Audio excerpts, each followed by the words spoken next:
Hello and welcome to the next session of Proper Tea. I'm not drinking tea today, I'm on the water because I don't know about you, but the weather turning so nice. It's been full of pollen in the air, so I've had terrible hay fever, so it should be proper water today, not proper tea. But anyway, today I'm very proud to be announcing that we are going to be joined by the president of the Royal Institution of Chartered Surveyors. So we're going to be able to introduce Tina in a moment. And the reason why I'm in the position to be able to interview is because I am a chartered surveyor myself in London, and I also sit on the Royal Institution of Chartered Surveyors professional group panel, specialising in valuation. I'm on the residential side of things, so we will do a little bit today on an overview of the RICS and the presidency. But from my perspective, I'm interested to hear a bit about residential property based in the UK. So without further ado, I'm going to welcome Tina onto the stage. So hi, Tina. Hi, Joe. How are you doing? Nice You to are? be here. Yep, doing well, thank you. Doing well, as you say, with the springy, balmy weather in the air. Nothing to complain about. Yeah, I was just looking out of my window a moment ago. We have like a yew tree, sort of yew hedge, and then every gust of wind, all this pollen is going like flower all over in the air. It's like no wonder I was sneezing so much yesterday. Whereabouts in the world are you? So I'm actually in France, in the Paris area. Oh, nice. Good. What's the weather like over there today?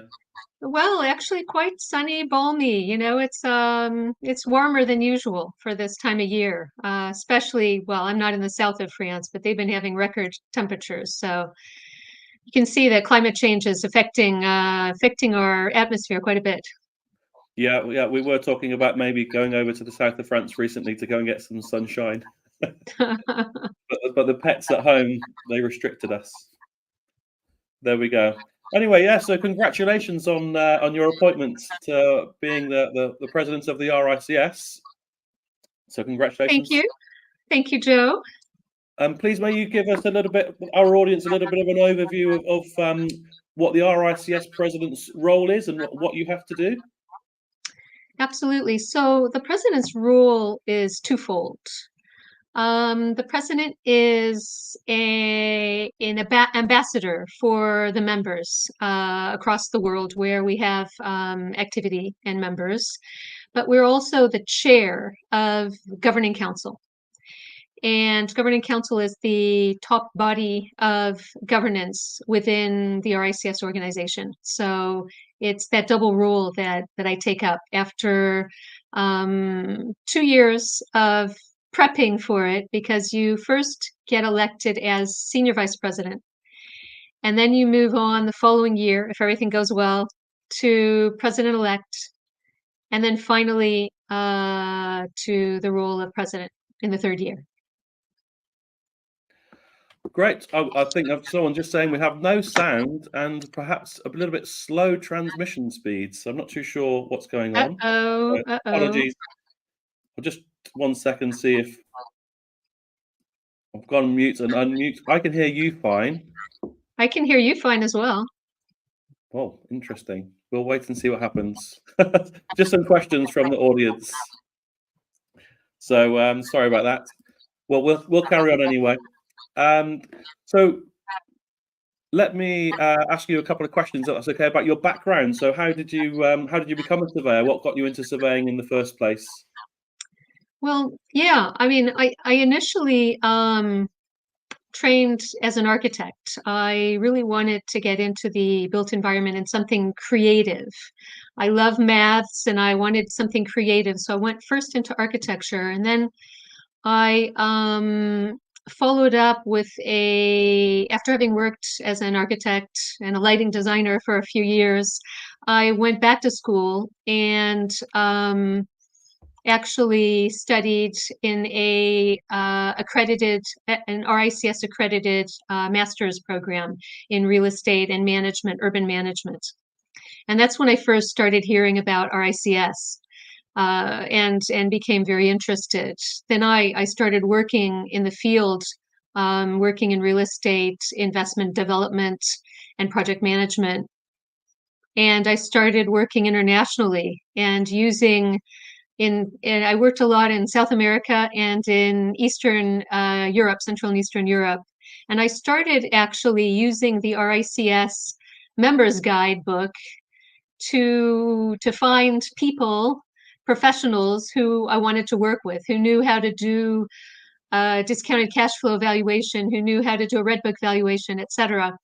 And I started thinking, well, if I'm using the RICS membership guidebook as a benchmark for who I want to work with, I should probably see if it's not time for me to try to qualify myself. So that's what happened. So how are you finding those members? That's of interest. How am I finding? How are you finding the members of the RICS, sort of in journals or on RICS online? At the time, Yeah. there was actually books, paperback books that were I'm giving my age away. There No, were I on remember them. They were on the Estates Gazette used to give a book, didn't they? You put your name in the top 500 or whatever it was. But they seem to have exactly. disappeared with the internet now. You don't really Well, sort of have those books. it was wasted paper now that we have it all on digital records. So yeah, yeah. Great. So obviously, as part of your presidency, please could you tell us what goals you've set for yourself? What goals you have for the year ahead? Absolutely. So I worked most of last year also preparing the strategy, the 3-year strategy for RICS. I was chair of the strategy committee, and we have 4 main pillars. And those 4 pillars are basically what I'll be working on. So it's enhancing member value and engagement, attracting a diverse next generation, strengthen trust in the profession, and lead an influence on sustainability. And while all 4 pillars are key, what I will be focusing on is the last pillar on sustainability, because our sector has a huge impact on climate change. We are globally responsible for about 40% of our CO2 emissions. We're also responsible for over a third of our waste streams. And we are responsible for using over half of primary resources that we mine from our earth. And so it seems to me that there's nothing more important for a professional body that represents the built and natural environment, such as RICS, to be actually taking a position and helping our members, supporting our members, providing the tools and the standards that will allow our members to be actually the trusted advisors to this sector, to providing ways to decarbonize our portfolio and to embrace the circular economy. So those are the 2 really main points that I'm going to be working on this year with RICS. Great. And if there's one deliverable thing that you would like to deliver under your tenure, so 12 months' time when you're leaving thinking, I did it, what would it be? I would really like to see the circular economy having been pragmatically adopted by some of the leading real estate and property investment and asset management and development companies. So what I'm doing for the circular economy is setting up a forum by the market for the market to actually carry out and to obtain a pledge from a certain number of high-profile real estate players to actually start undertaking the circular economy. We talk a lot about it, but in reality, only 1% of our construction materials and products are reused. The rest are downgraded, downcycled, or at worst put to landfill. So we are putting immense amounts of value to waste. And I think that it's a step change in our society and in our sector that needs to operate there. So getting a pragmatic pledge from a number of big players, as well as small ones, everyone's welcome. But to getting a pledge to really move the needle, I would be delighted if at the end of the year we've actually got some traction there. Yeah, so I was reading something over the weekend. Rishi Sunak was down digging up a building site in London where Marks and Spencer's had been demolished. Yet on the other side of town, Blackstone had just ripped down a building that only had been standing for 30 years, and no one's talking about it. So, people are always looking at historical buildings and wanting to preserve historical buildings, but they don't stop and ask themselves the question, how come these buildings that are being put up now are only able to stand for 30 years and then they need to be rebuilt and repurposed? Or it's people not thinking about the sustainability side of things. Yeah, no, it's absolutely, I think you're right. Designing for disassembly, designing to last, designing sufficiently flexibly so that there can be changes of use within the same building. It's really important. Yeah. So most of our audience are going to likely be in the UK and predominantly residential property focused. So RICS has set up the professional group panels this year. Obviously, I've stepped forward and voted, put myself forward to becoming part of the valuation team. So I'm representing residential property across the globe. And how do you see professional group panels working? Obviously, I was on the working groups before they were disbanded in sort of 2020 as part of that PG20, when it felt a little bit crazy that RICS was doing away with the good membership that it had, the knowledge base that was feeding in. So the resurrection of those groups, which are now, I suppose, the professional group panels, how do you see that fitting into your tenure and supporting you? It's key. I have to say that when I started out at RICS after I qualified, during my interview, there's a little bit of an echo there. I'm not sure if you're hearing it as well. I'm okay, my side. Okay, it sounds better now. So one of the president of the jury for my APCs actually said, we don't want to bring in new members that just are here for the privilege of having the chartered certification. We want you to be actively engaged. And there are a number of professional groups that you join. And so one of the first things I did when I joined RICS, when I became a chartered surveyor, was to join a professional group. So that is where I think it's really the grassroots of of everything that RICS does. This is where we get the beat of what's happening on the ground. We get the knowledge. We can harness the knowledge of our members, and our members can shine. What I think is really important is that the PGPs also allow members to come forth with white papers, advocacy on policy, and to actually be able to be the face of RICS towards the public. And that's really key because this is what it's all about. So for me, the PGPs, the resurrection, let's call it, of the PGPs is immensely, immensely important. And it's a great win that we've got that going at the beginning of this year. I'm really, really delighted. Yeah, definitely, I agree. And what's happening with the Standards and Regulations Board? Obviously, there was a lot of issues last year with the resignation of the board, and now there's an interim board. So what happens moving forward with that? So Nigel Clark has been appointed. He was initially interim for a few months, and he has now been appointed as the permanent chair, and he is now putting together the permanent board as well. So he's out for recruitment for the permanent board of the SRB, Standards and Regulation Board. So for those who are listening and who are interested in being part of what RICS can do in the regulation space, which is huge, which is really hugely important to the way that RICS functions, there's an opportunity there to step up and to apply for a position on the permanent board. So I invite those who are listening, if they're interested, to take a look on our website for that information. Fantastic. So that's available for people to apply to now. Is it on the RICS website? It is. It is, absolutely.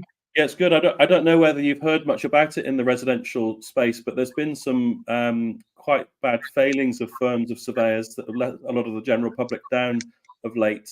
One gentleman is watching now. Him and his family, unfortunately, were fooled by a surveyor who said that she was FRICS, but she wasn't, and didn't have any insurance, and has been convicted in the past. And him and his family, unfortunately, have got tens of thousands of pounds worth of problems that they found to the building that they bought.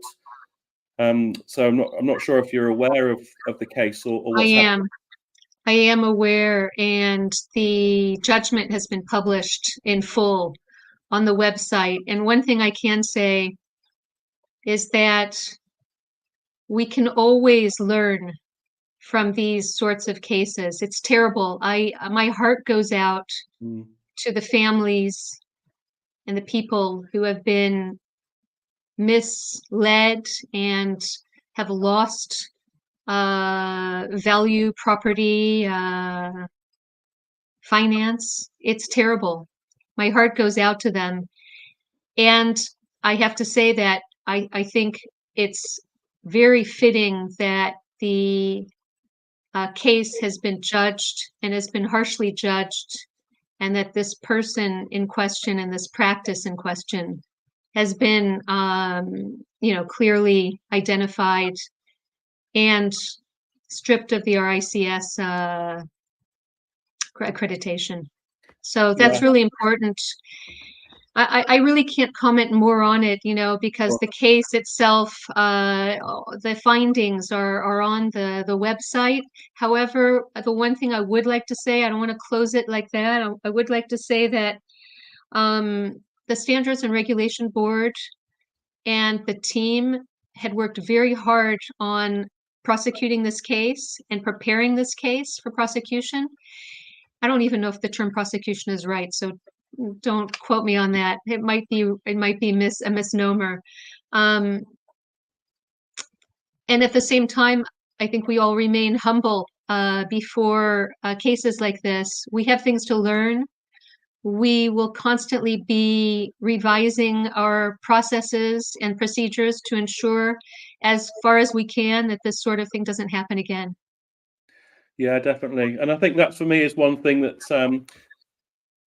inside the professional group panel. Obviously, the 4 cornerstones of your 12 months ahead. The thing that stood out to me really, obviously, sustainability is important, but everybody has their own bits that they can bring to the table. So for me, trust in the profession is why I'm there this year, is to really hold people to account and to make sure that we can drive up standards. There are a lot of surveyors that unfortunately are sending non-qualified individuals out to do the inspections of properties in the UK and producing valuations, and then the qualified member is sat somewhere else, not even going to the property, signing off these reports and trying to manipulate the wording of the home survey standard, that they're being somehow progressive in their approach and therefore they don't need to go and look. And I just think that for me, I want to stamp that out this year. I think that trust in the profession, for me, is where we need to stand. And I've asked, as part of our professional group panel, that our number one for this year is regulation and proactive regulation and stamping out the bad behaviours that these, only a handful are doing. Yeah. And I have to say, Joe, thank you for that. And I think that, and I think it's immensely important what you're doing with the professional group on that topic. I also think that, having spoken at length with the Standards and Regulations team and the chair, the current chair, that there is a way for standards also to not only be catching the low bar, but trying to meet everyone, step up a level. We really need to use our standards to increase the professionalism of our our sector. And I think it's possible. I think this is what standards should be doing. And this is absolutely shared with the Standards and Regulation Board that I've spoken with. They're very, very keen on bringing that level up, making sure that professionalism is at the right level for our professionals. Yeah, I've noticed that in the professional group panels, there's lots of enthusiasm and passion to really drive things forward. It really feels like a change is coming, and I'm not one to stand on the sidelines and throw stones in and break windows. I'm one that if something's broken, go and lend a hand and help it out and try to fix things, create the future. Don't sit there and moan, get stuck in and try to help out. And it really feels like the camaraderie in the groups, everybody's there to really put the RICS at the center of everything that they do. I always hear the phrase, people say, cut me and I bleed purple. But, at the core, they have the RICS at the center of what they're doing. And it really feels like there is a drive for change and for greater good that's coming. And I think it's exciting, and hopefully we can deliver on a lot of those aspects. And I'm only in one PGP. Yeah. There's 7 altogether. Yeah. So it's a huge piece of work that's I think going to be coming out of those PGPs. I think it's really very, very proactive the way that it's being run, and I've met also with Simon Rowlandson, who's the chair of the PGPs or of knowledge and practice, and so heading up all of that group. And he is immensely knowledgeable about these different areas and really wants to push these things forward. So I think it's a totally new vision for RICS to be led by the members in this part. I've noticed it's a very open book as well. I was quite in one of our first meetings. Simon Rubinson, the chief economist of the RICS, came and presented to us the way that he conducts all of his research, and obviously it's the valuation side. So valuation, obviously, and economics all pulls through together, and we read what he says. And he's been very open to suggestions on changing up some of the wording to make the report a little bit more inclusive to RICS registered valuers as well as the estate agents. And it feels like everything is being turned open to try to shine a light and make everything a little bit more inclusive. So hats off. It feels like it's really going to push forward this year. Yeah, I think that's great. And I think what Simon Rubinson does in the team on preparing those commercial market reports and also the residential market report, excuse me, is really crucial work. And it's amazing because they're sentiment surveys, but they are so prescient that we have Bank of England using them. We've got the European Central Bank using them. Everyone uses them as predictors of where the market is heading. So that's how important our members' knowledge is when they input into these surveys. Their impressions and their sentiment, it actually becomes a precursor of about, I think it's, Simon was telling me, 3/4 to a year in advance. It can tell you where the market's heading. So immensely useful research. Definitely. And like you said earlier on, that you used to read through the journals to try to find RICS members that you would call upon. I was told by my first employer, you should always contribute to the RICS survey because your name is then published in that document and will be read by the likes of the Bank of England or the IMF or people inside lending institutions. So it's a way for you to build your own personal brand as well in the industry. And it's good because it breaks it down region by region. So if you're in North Wales, or if you're in London, or if you're in Manchester, there's a section for everybody. And people do look to see who are the experts in those locations that have a voice, because you want those people on your team if you're going to be investing in those areas. Absolutely. I think you had a very smart boss. He's a great chap. He just reminded me of a funny joke that he told me, but I'll have to run it through a filter first. He's a fantastic man. I want to hear it, Joe. Let's hear the joke. I don't think he'll mind me telling the story. He always had a moustache, and he told me that he went on a date, and the lady said she didn't like moustaches, so he shaved it off, and she didn't turn up. So after all that years, he was it was a recent story, bless him. But he's absolute gentleman. I really hold him with high regard to this day. I did my university degree. I did an estate management degree, so it was an RICS accredited course. But the true work, the true learning began the day I had my first job, and he taught me so much.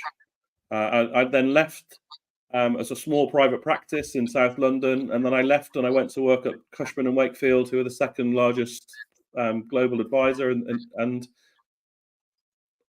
I brought a lot to the table there that a lot of people didn't even comprehend, I guess, because you were in that small SME space.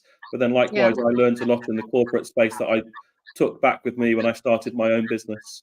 I actually started my practice when I was 25, so I was qualified for two and a bit years, and I started with another surveyor who had a few years on me, but she won't like me saying how many.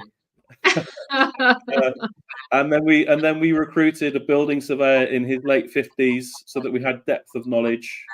So yeah, I think that learning from other people around you, the skills that we can harness from other professionals, really is really great. Yeah. And maybe just to bring that back to what we were talking about earlier with the PGPs, I think that there's a lot of opportunity also for mentoring the younger generation, the next generation that are up and coming and are in the PGPs as well. I think that there's a knowledge transfer between, generations and experience. I think that's also one of the roles that the PGPs can be playing. Yeah, we've had a comment here actually from the president of Property Mark, Michael Holden. So Simon Rubinson's welcome to speak to Property Mark, who represents 18,000 agents. And Michael is a man who has created his own general practice firm, and his sons have taken it over. He is the epitome of surveyors. And I want to say, and perhaps you can join me, Michael unfortunately had a heart attack recently, so I want to wish you all the best, Michael, in your recovery, and look forward to interviewing you when you're feeling better. But yeah, do you have any words for Michael, the president of Property Mark? Listen, Michael, I am delighted that you wanted Simon to come. Are you talking about Simon Rowlandson, or are you talking about Simon Rubinson? Simon Rubinson. Okay. I'll pass the word. I'm sure he would be happy. I'm sure you're reading his reports as well, and you have a business which is immensely important. So of course, and also all the best health to you, Michael. Hoping that everything's gonna be recovering soon. Yeah, there's a real great community in the residential space. It's good that we all sort of have to help one another out. And so I suppose that brings me. There was one question I was going to ask actually, which I didn't know the answer to myself, when someone asked me, as a designated regulatory body, who do the governing council actually ask to? So who is it that makes sure RICS is doing a good job? Well, the governing council is the top body of the organization. So underneath the governing council is the board, and you're welcome, Michael, is the board, and is the SRB, which is obviously independent, but that's the way the organization sets up. So the president is at the top, or is the chair, as I said, of governing council. Okay. So that's the Does top the body. Financial Conduct Authority have anything to do with it at all? No, not the Financial Conduct Authority. No. I wasn't too sure. Just someone was asking me, and I was thinking, that's a really good question. No, actually, when it comes all the way up to the top, it's the Privy Council. Okay. Brilliant. And maybe then one final question. If you were going to give a message to anyone that's considering becoming a member of the Royal Institution of Chartered Surveyors, or perhaps someone who's got kids and they're thinking right now, what should I do? Do I become a doctor or a lawyer? Or Sometimes people, I think, overlook surveying, maybe because they don't know about surveying, and they don't have family who've done it before, or maybe we don't advertise it well enough. Do you have a message for anybody in that space? Yes, absolutely. I think today, more than ever, the built and natural environment and the professions that work in that environment are the professions that will be in demand. Right now, we see that there's a huge lack of skilled workers in our professions. And this is really going to be key moving forward because we have a huge job to retrofit. 80% of the buildings that are standing today will still be standing in 2050, and most of them are not energy efficient. So there's a huge energy efficiency retrofit project nationwide and beyond, but let's talk about the UK, a huge project to be done. And I think that our professions, this is going to be key in climate change. It's going to be key in ensuring that our planet, stands for generations to come. So this is a profession that can make an impact. And I know that the next generation, the upcoming generations are really keen on making an impact. This is where you can do it, and it's tangible. I think one of the things that drew me to a career in the built environment in the first place is that it's very tangible. You see exactly what you've done. You can go by it years later, and there's the building that you surveyed, that you measured, that you valued, you developed, whatever it is. I think that tangible side, it changes people's lives. This is where we have a profession that really impacts people as well as the planet. So for me, it's the best profession, and I would welcome new surveyors. Absolutely. Yeah, my daughter is 19, and I keep saying to her as well, it's so good because you get the office environment, and so you get that camaraderie, but you also have the freedom to go out and about and look at buildings and meet people, listen to where they're going to, listen to their investment strategies, have a look at their portfolios. It's not just residential, there's cinemas, there's the shopping centres. You walk down the high street, you see all those buildings, you can be part of it. And there are changes, obviously, with AI and digitization coming in, perhaps in the valuation space, where some of those roles are being taken. Unfortunately, metropolis surveyors are latest casualty of the mortgage valuation world, where that is more automated valuations now and desktop valuations. That the days of surveyors going out seeing every property are obviously dwindling a bit. But there's new emerging markets, like you say, with retrofit. There's so much to be done. And it's exciting to see where the profession is going to go next. And with you at the helm for the next 12 months, I'm looking forward to seeing where we go. Yeah, thanks, Joe. And I'm really looking forward to working together with you with the PGP as well. Yeah, I'll keep on putting forward my ideas. Don't you worry about that. Okay, love to hear them.